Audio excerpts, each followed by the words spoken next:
So I'm Brittany Greer. This is for Tel 410. I'm giving my interview over the advocacy and leader educational um, advocacy. My question is, in what way all children deserve to have a proper education and support group? How can schools provide supportive systems for all students, including poverty? So I'm going to have you introduce yourself. Hi, I'm Kimberly Wolf, and I am a paraeducator at an elementary school. And I work one-on-one with two students, one in the morning, one in the afternoon. Alrighty. So I'm going to have you define poverty. How do you define poverty? Poverty would be like lower economic students, families who cannot meet, their basic needs.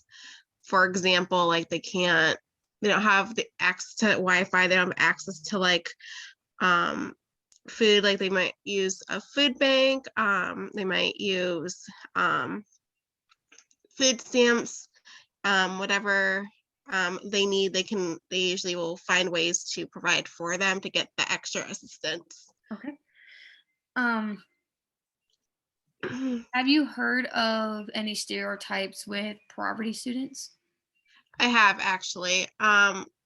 Where I went to school, I remember we would have free and reduced lunch, and those kids who can't afford to have lunch, they can choose the free and reduced lunch. And I mean, we wouldn't know who got what, but we did have that option for families who couldn't afford to pay for their kids to have lunch every day.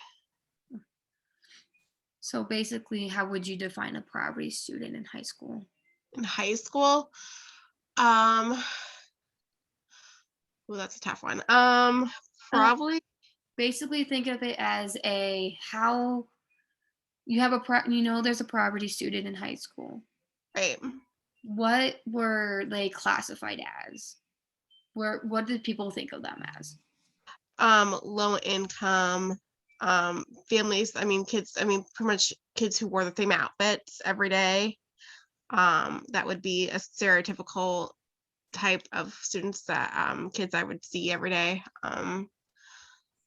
Also, like kids who didn't really care about school, didn't really want to be there, that kind of thing, just because they didn't have that support with their parents. I know my mom is a teacher, and so I was taught at a very young age, school is important, everything, like you need to go to school, you need to have an education, versus someone who is below me, poverty wise, might not have that support and just either be skipping school all the time, not showing up, or just not being present at the moment and stuff, if that makes sense.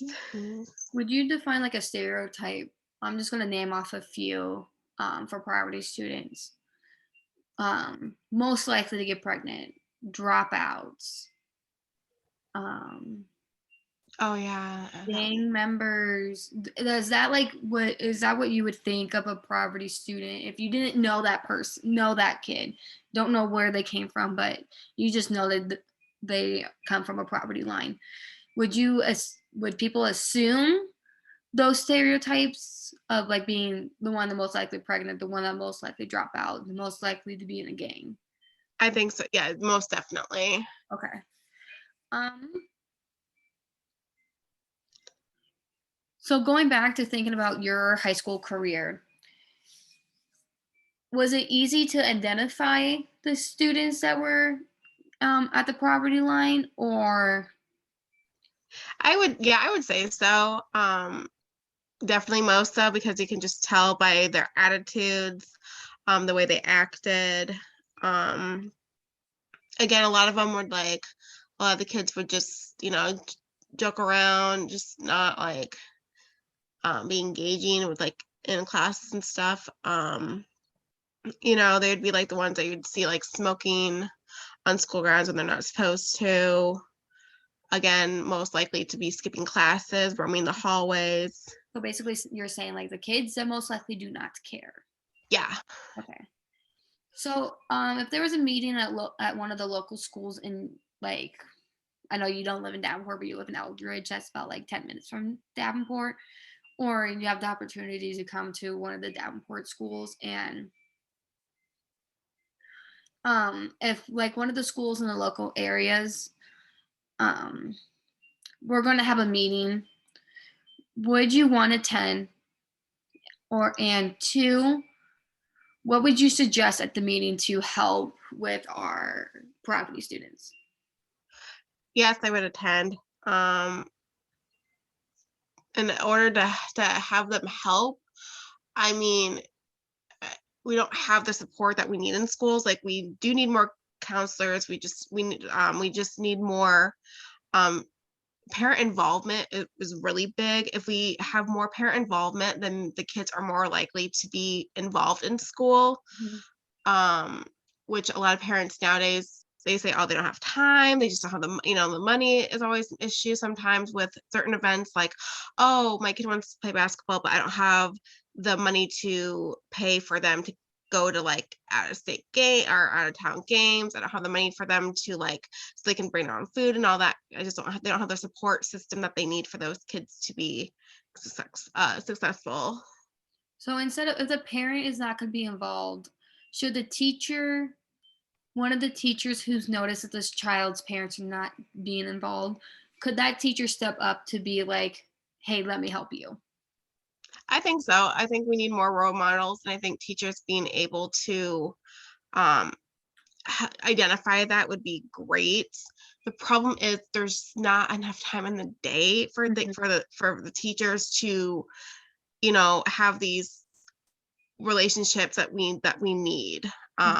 Where all the schools are all about, we need to build these relationships. The problem is when you don't have enough hours in the day to do that and Mhm. trying to find time to do that, it's really difficult. And if we could just get more time for teachers to actually teach and be involved with the kids, then I think we would see most of these kids being able to be more successful, and less likely to drop out, less likely to get pregnant. Um, I mean, they'd be more inclined to have an actual decent role model in their life because you never know what these parent, I mean, it could be grandma's taking care of the kid, grandpa's taking care of the kid, or mom's taking care of the kid, dad's out of the picture. You just don't know the situation. Sometimes both parents could be in prison. You just don't know, and not being able to have time in the day to like, granted, I mean, some of these kids you can kind of tell right off the bat Mhm. what their problems are and what their home life is like. But for the most part, I mean, it's really hard to build that relationship with the schedules and stuff that we have now. Mhm. So I actually was just doing research not too long ago about poverty students and like what programs are out there. I think if the schools would actually be more engaged with their poverty students and also with their students of different colors and ethnics, they need to become partners with other programs like um, ESOS. They deal with AP credit classes for help low income students get into AP classes. Um, there's a bunch of like other few things. So I think if they would set those in, if the schools would actually sit down and think, okay, this is what we need to do. This is how we're going to do it. We're going to do some research and go from there. Do you think that schools in this location will be willing to accept the help from another bigger program to get help with their income, low income students? I would I would want to say yes, but again, I don't know if they're gonna have the funding for all of that, Hmm. if they're gonna need more assistance. And again, it's just trying to figure out, there's so much that is on educators' plates right now, like with again, like with all these governmental rules and everything being in place right now with testing and everything, that more likely right now they're working on is there's just too much on their plate right now. So that's probably on their list, but it's just like probably on the bottom of the list, and it should be reversed. It should Mhm. be at the top of the list instead of at the bottom. Um, I know they probably noticed it's an issue, but again, not they're probably not even educated enough to know what is out there that can help them. And Mhm. again, it comes down to if they're willing to even find that information out, or even if like people those programs can even like just reach out to the schools, and then I think maybe that would help too. Again, the schools can only do so much, and I think again that comes down to a problem where there's so much uneducated plates right now that they see these problems, but they just don't have the time or the money to figure it out. And I agree. I believe that this is probably one of the bottom parts of their list to get done because there's other things that they have to do before this. yeah, Right. I want to thank you for this awesome interview, and I appreciate the detail that you had. thank you so much. I'm glad it was helpful.